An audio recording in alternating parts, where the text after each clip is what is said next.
am but a humble streamer. I have but one screen. Unless you get to peek behind the kitchen. You get to peek behind the curtain quite often. Alright.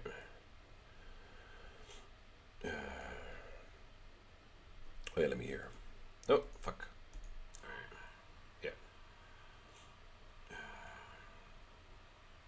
Wait, let me hear. Cool. Cool. Alright, okay. Yeah, I don't know. Alright. Before we begin.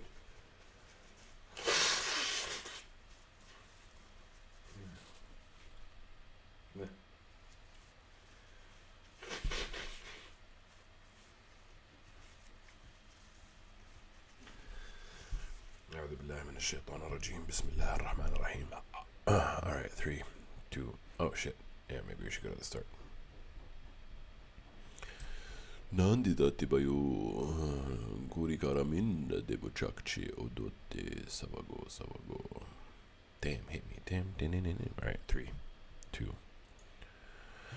Assalamu alaikum. Welcome back to another episode of Quran in English. My name is Ahmed, and I'm happy to take you through the next and final section of Surah Ash-Shu'ara, the chapter of the poets. And we actually get the reference as to why it's called Ash-Shu'ara now. So it's going to be kind of cool to discuss it. But before I begin, I must explain what I'm doing. I am essentially discovering the Quran, and I'm sharing my discovery with you. I'm learning. I'm trying to read. I'm trying to improve my readability, improve my understandability. So this is an educational channel. If that sounds good to you, keep watching. If you don't like mistakes, this is not the channel for you. All right. Yeah, that's all the disclaimer I want to give. I want to try and lower my intros, but we'll see. Let's go. Let's get into it. Yeah. Where do we leave off? We left off with Shu'aib and the tree people. There was stories of many messengers, and Shu'aib was the last one of the messengers. The residents of the forest rejected him. He was not a part of the residents of the forest because he was not their brother. But Shu'aib said, "Will you not fear God? I'm for you a trustworthy messenger, so be mindful of God and obey me. And I don't ask for any payment. My payment is except on the Lord of the worlds." Yeah, and off we go.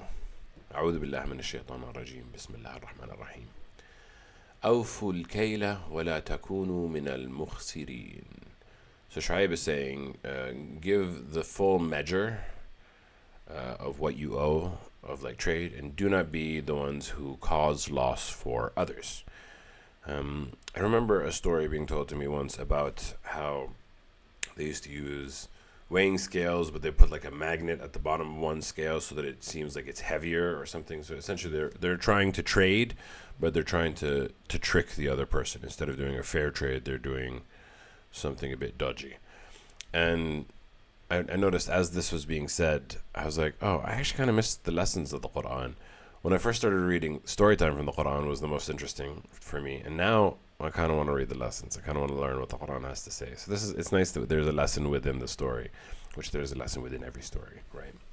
But yeah, here he's saying, give full measure and don't be the ones, al-mukhsirin, the people who cause loss to others. This is loss. Rest in peace, Lucas.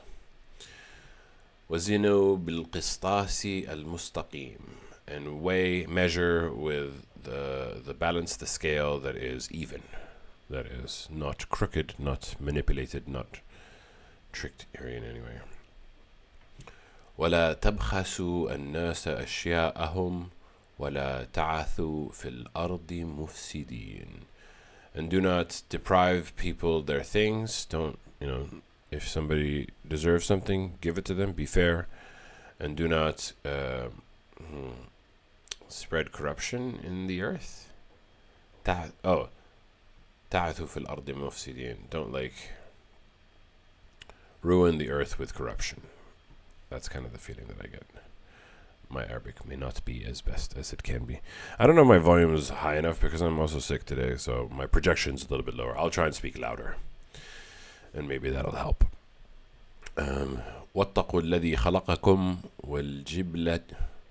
واتقوا الذي خلقكم والجبلة واتقوا الذي خلقكم والجبلة الأولين. And be mindful of the one who created you and the generations, the earlier people. See, here it says, and we fear the one who created you and all the earlier peoples. It doesn't make sense that you have to fear the earlier peoples. It's not, fear does not make sense in this world. Why would you be afraid of the older people? Be mindful is to keep them in mind. Be mindful is the right word. I will die on this hill. Taqwa is mindfulness, not fear. Khawf is fear. Well, we've talked about it a million times. So be mindful of God, the one who created you, and the generations of former. So what does it mean to be mindful of the generations of former? I think it's kind of talking about, the way that I imagine it is like being mindful of your ancestors, being mindful of the heritage of where you come from, and don't disgrace their name by being spreading corruption and being stingy and lacking the values that the older generation had. There's a certain honor and respect that comes with thinking, if my ancestors were to see me now, would I be doing them good or would I be doing them wrong? That's what I understand from this being taqwa min al-jibilata al-awwalin. That's a hard word for me. Al-jibilata. Taqwa min al-jibilata al-awwalin, the former generations. That's what I think when I keep them in mind. So what do the people say to Shu'aib? We've heard this time and time again in this chapter. قالوا إنما أنت من المسحرين. They said, indeed, you are only one of the ones who are bewitched. You are only bewitched. You are simply bewitched. وما أنت إلا بشر مثلنا وإن نظنك لمن الكاذبين. You are nothing except a man, a human, flesh human like us. Indeed, we think of you. We think you are surely one of the liars. We think first they said you're bewitched, you're confused. Then they said you're a liar. Like, not only are you not confused, but you're also spreading lies. And here comes the challenge. فأسقط علينا كسفا من السماء إن كنت من الصادقين. So cause to fall upon us fragments from the sky, if you are from the truthful. Humans, especially our egos, love to challenge, especially when we don't believe something. We call your bluff, sir. Make it rain down on us if what you say is true. If this is really God. Alright, well, you're about to find out, boo-boo. قال ربي أعلم بما تعلمون. قال ربي أعلم بما تعملون. He said, my Lord knows best about what you do. فكذبوه فأخذهم عذاب عذاب يوم الظلة. إنه كان عذاب يوم عظيم. So they denied him. So it seized them the punishment or the torment of the day of shadow. And indeed, that was a punishment on a day that was great, a tremendous day. So, what is the day of the shadow? Now, here we have a little footnote, which you know how I feel about footnotes, but it says they were targeted by scorching heat, so they did not know where to go. Finally, a soothing cloud appeared in the sky, so they rushed to it for shade, and then the cloud rained torment upon them as they had requested. We have seen visuals of things raining down from the sky. It's usually referred to as hijarat min sijil. I don't know if that's what's applying here, because hijarat min sijil is like clay, baked clay, falling down on them. The sky seems to be a common way to bring down pain. Either way, when you hear Yawm al-Dhullati, the day of the shadow, you could imagine the land being covered by shadow, and whatever came down on them was no bueno, was not good. So, wait, there's an expression. My brain is not.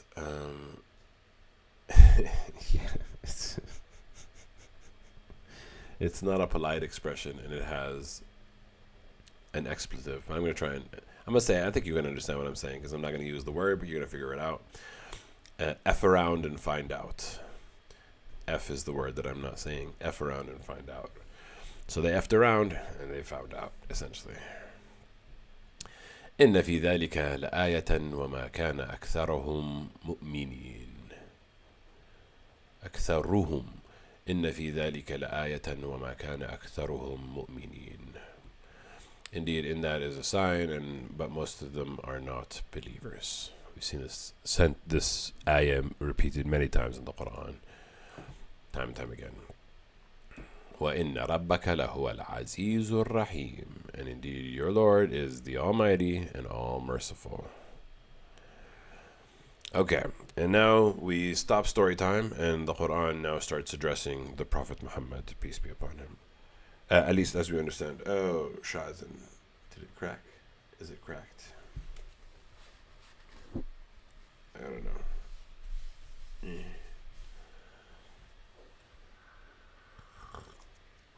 I'm drinking tea. وَإِنَّهُ لَتَنْزِيلُ رَبِّ الْعَالَمِينَ.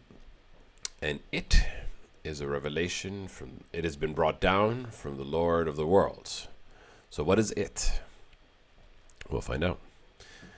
نزل به الروح الأمين. It was brought down by the Spirit that is trustworthy. The word Gabriel is not mentioned, but if we're talking about the Quran, it is understood that the Archangel Gabriel was the one that brought it down. نزل به الروح الأمين. It came down with it, the trustworthy Spirit. على قلبك لتكون من المنذرين. It was sent down to your heart so that you may be one of the warners. Again, the word prophet is not mentioned, but we kind of understand it because we know it's talking about the Quran. But how do we know it's talking about the Quran, right? Well, you'll see in a few verses. But it was sent down to the prophet so that you may be one of the warners. But again, like I said, this can be used to explain, because it says it was sent down to your heart, upon your heart, which a later generation can receive the Quran in their hearts, because the Quran is not just the words that you see before you. It's not just the phrases that we express. The Quran is a living word of God, so to speak, and it has power, and I can definitely relate to it having a different effect on me throughout my life, and it continues to have a different effect on me. Like, I wanted story time before because that was what made it exciting. Now I want lessons. Like, it's crazy how something that isn't changing changes in its application for our lives. It's kind of amazing. But how do we know that it's the Quran that it's talking about? Well,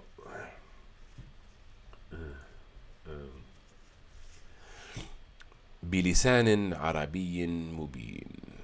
In a tongue that is Arabic, that is clear.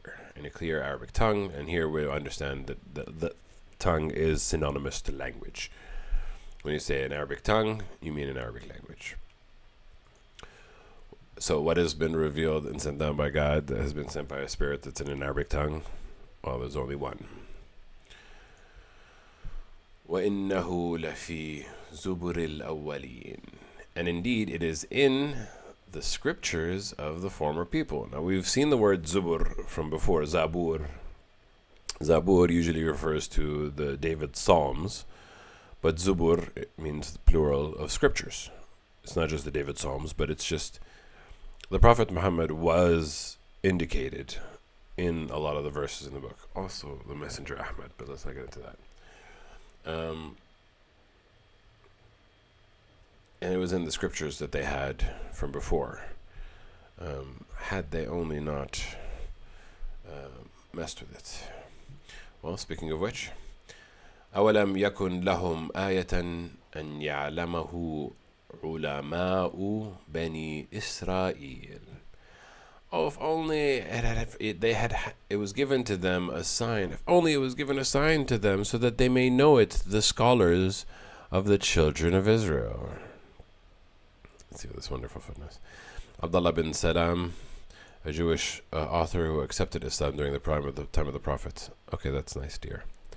But the point being, in the main claim of Islam is that Jewish scholars have We don't know when, we don't know how, but they have altered their text, or they have twisted the meanings of their text. And it wasn't just from the Prophet Muhammad, it was also from the time of Jesus. Jesus was also in their scripture. The Messiah was in their scripture. And the Jews have denied Jesus, and they say, no, we're still waiting on the Messiah. And you're like, okay, I think y'all missed the point. Very clearly, it was Jesus. Like, every single person on this earth knows Jesus. Well, not, okay, every single person is a bit wild, because some cultures don't have religion. Oh, Jesus. Jesus, there's the plane. Hear me saying Jesus. But either way, Jesus is the most, Yeshua, Isa, is the most well-known character in all of humanity. I don't think anybody was known more than him. Anyway. And yeah, they denied him, and then they also denied the Prophet Muhammad. So, yeah, the Quran's claim and Jesus' claim was that this was all in the Jewish scriptures. So there seems to be a break in the chain, a break in the link. And to be fair, there are some Jews out there that accept Jesus as the Messiah. They do not accept Muhammad as the following prophet and messenger for sure. But they accept Jesus as the Messiah, and I've seen many people discussing it and talking about it and having negotiations with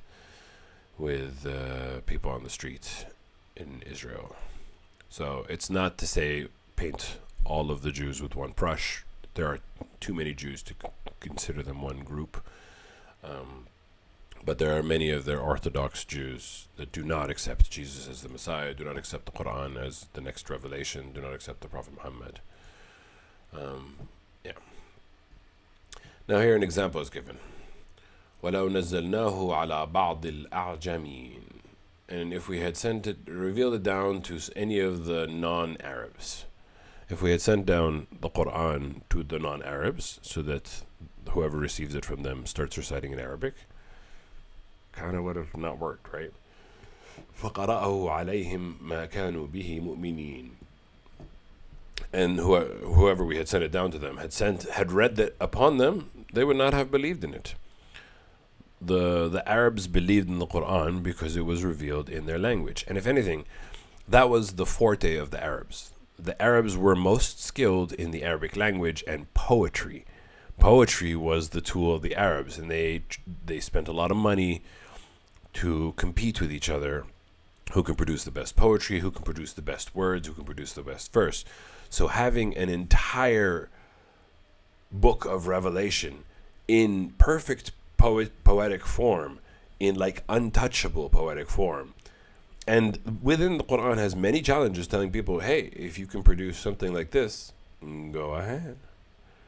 In a place that excelled in poetry, they could not compete with what was being sent down. And that's why the significance of the Quran being in Arabic and being sent down to poets. And it's going to tie us to the main theme of the story. But if it had been sent down to non-Arabs, they wouldn't really have believed in it. So the only reason we believe in the Quran because it was sent down to Arabs. And then it says something interesting. كَذَلِكَ سَلَّكْنَاهُ فِي قُلُوبِ الْمُجْرِمِينَ. Thus, we have inserted it into the hearts of the criminals. Which I'm like, wait, let me read the next verse before I try to explain this. Let's keep it. Let's keep it like this. لا يؤمنون به حتى يروا العذاب الأليم. And thus we've inserted it into the hearts of criminals who do not believe in it until they see the punishment that is painful. Now, one part of the statement is very obvious and very clear. The criminals, the wicked, and this whole chapter and the whole Quran is full of stories of people denying the messengers and the prophets and saying, we will not believe until we see the pain and torture, and then when they see the pain and torture, it's too late and it's too hard. So there's that lesson. But what does it mean? Thus we have inserted it into the hearts of the criminals. Here they translate it as, this is how we allow denial to seep into the hearts of the wicked. They don't mention denial.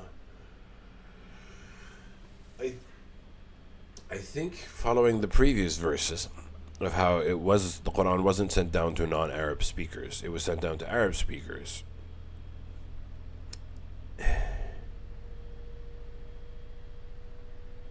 I want to say that it was sent out to Arab speakers because they used to be criminals, and then we inserted it into their hearts, and then they started believing. But then the next verse is talking about that they will not believe until they see the punishment that is painful. سلكناه. Insert. We have inserted it. Yeah, I'm a little bit confused. But they will not believe in it until they see a painful, the torment that is painful. فيأتيهم بغتة وهم لا يشعرون. So it will come to them suddenly and while they do not perceive the torment that they ask for. فيقولوا هل نحن منظرون. So they will say, will we be reprieved? Will we be given time? Which, of course, once that happens, it's too late. أفبعذابنا يستعجلون. So are they really trying to hurry up our punishment? And this is actually, it's very beautifully poetic, to be honest. أفبعذابنا يستعجلون. It's a question. It's like, it's perfect poetry. It's perfect rhyme. It's perfect reason. It asks the right question at the right time. It has this feeling of like reverence and irony, and like it uses so many elements. It's so beautiful. Are they really hastening our torment? And in it is like such powerful words, and there's like a threat enveloped within it. Like, really, you're gonna try me? And it's like, woo, there's so much within these words. It really is, and it's kind of, there's a reason why.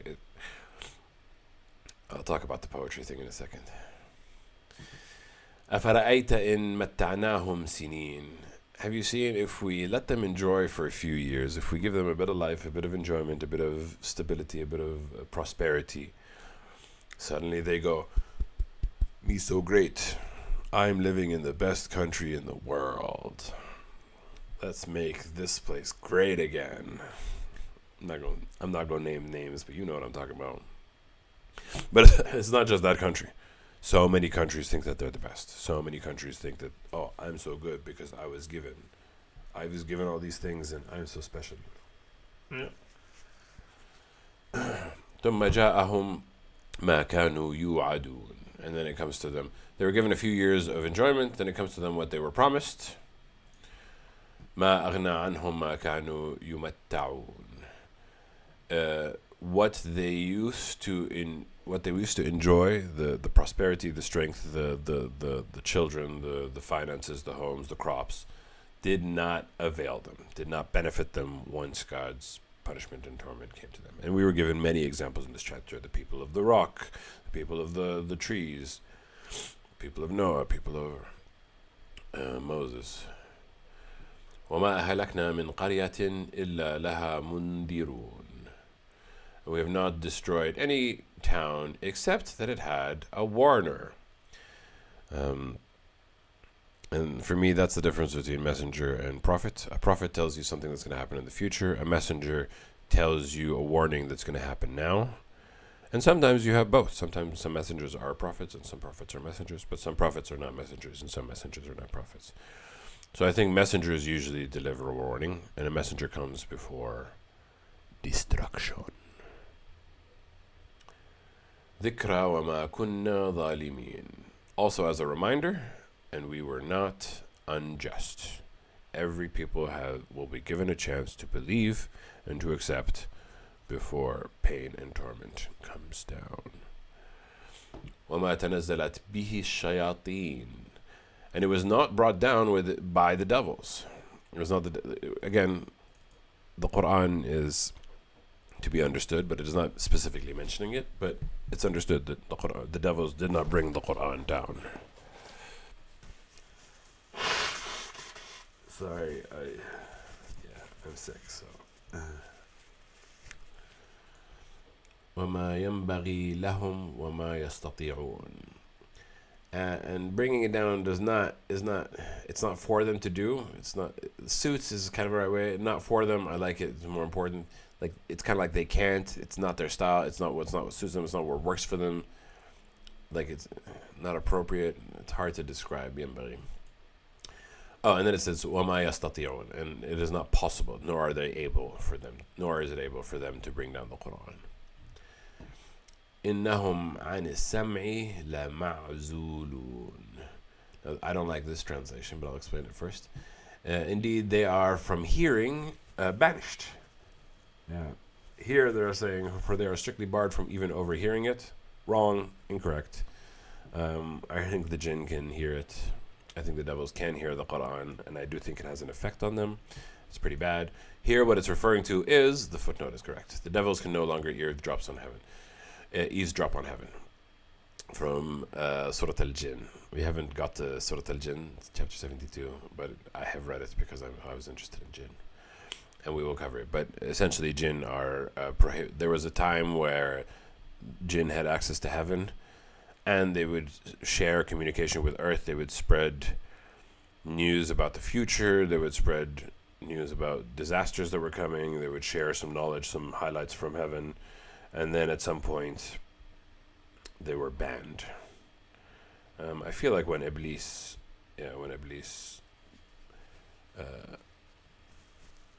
became the devil and he descended from heaven, and he was kicked out from heaven. But we'll cover that when we get to chapter 72. This is the correct acceptance, not strictly barred from hearing it. They can't hear heaven. They're banished from hearing heaven. Heaven contains the scripture, but it contains so much more as well. فلا تدعوا مع الله إلها آخر فتكون من المعذبين. So do not invoke with God any other God, so that lest you be one of the ones who are punished. And this warning is coming to the messenger, to the prophet.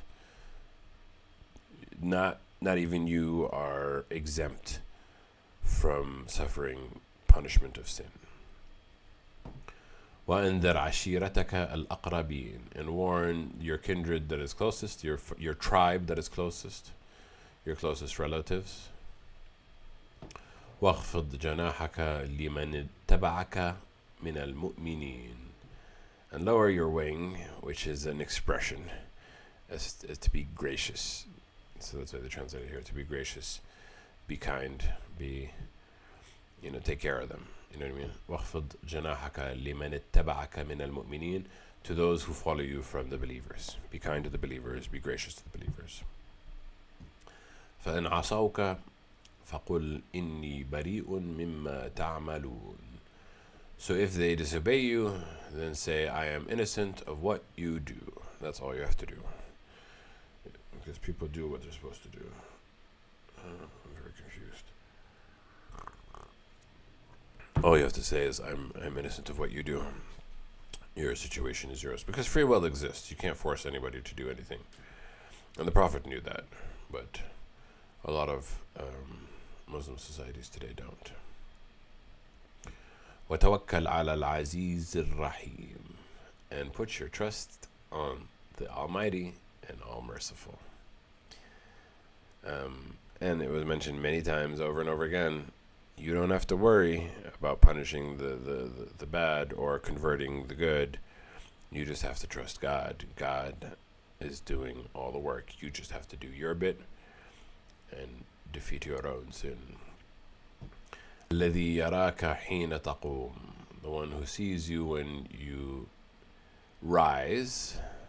Rise is good. For prayer at night is understood, because the next verse says, وَتَقَلُّبَكَ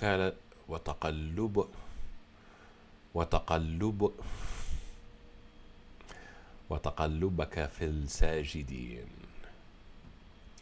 and you're turning in among those who prostrate, and your movements when you prostrate. So when you get up and when you move around and prostrate, we understand it to be in prayer, because that's the things that we do in prayer. إِنَّهُ هُوَ السَّمِيعُ الْعَلِيمُ, indeed he is the all-hearing and all-knowing. هل أنبئكم على من تنزل الشياطين? Shall I inform you about whom the devils descend upon? Which for me I go, intriguing. تنزل على كل أفاك أثيم, they descend upon every liar that is sinful, every sinful liar. يلقون السمع وأكثرهم كاذبون. They pass on what is heard, but most of them are liars. So they tell stories like, oh, I heard this, I heard that, I heard this, but they're really lying. That's who the devils descend upon. The devils are like, oh, you're a liar? Great. I will come work with you, boo-boo. I will help you spread your imagination wild, because that's the easiest way to make somebody lie, use their imagination. And here we go. وَالشُّعَرَاءُ يَتَّبِعُهُمُ الْغَاوُونَ. And the poets are followed by deviators. Deviants. Now, this is a very big statement.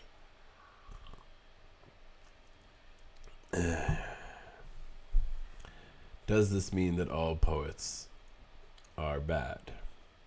I don't think so.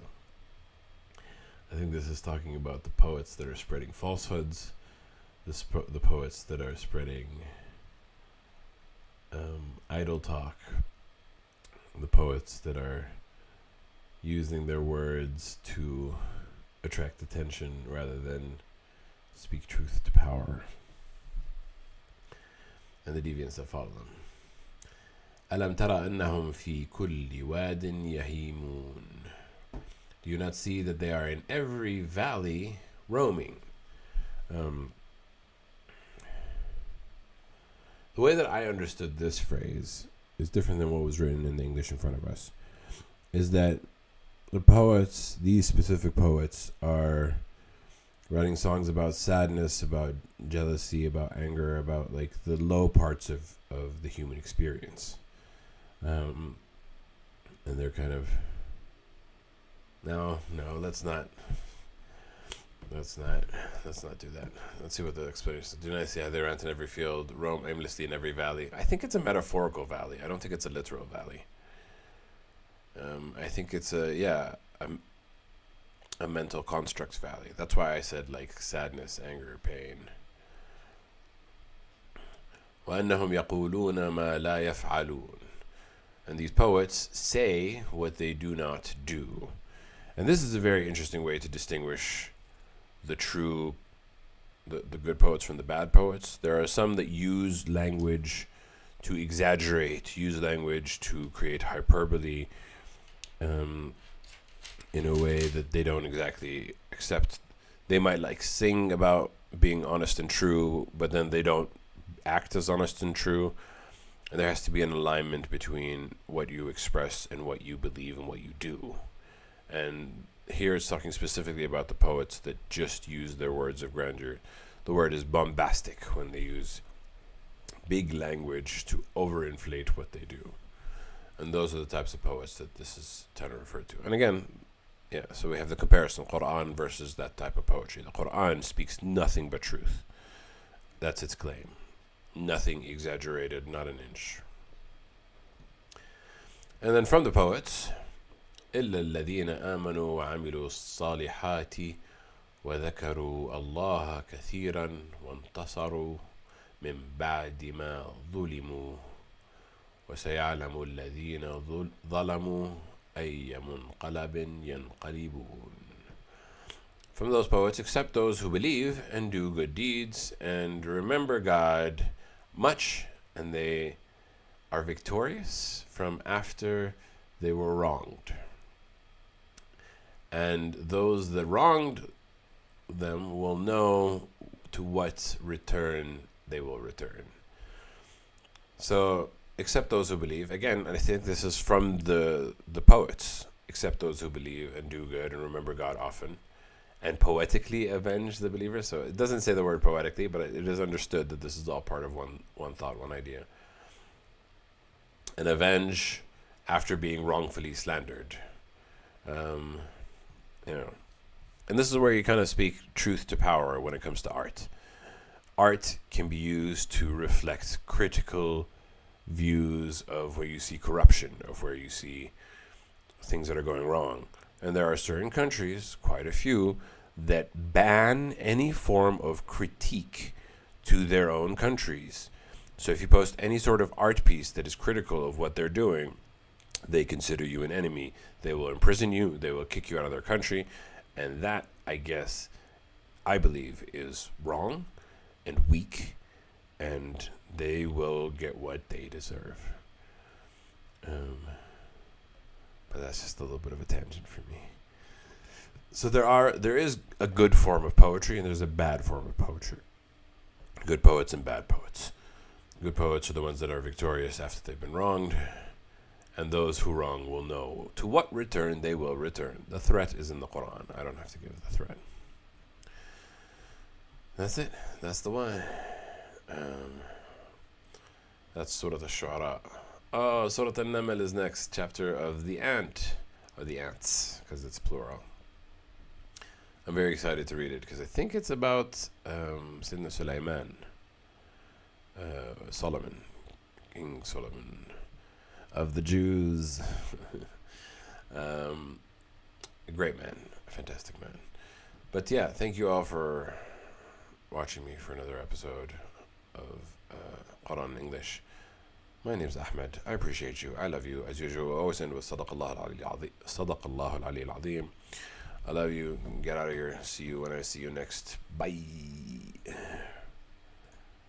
Nobody. Oh, wait. Is there somebody here? Nope.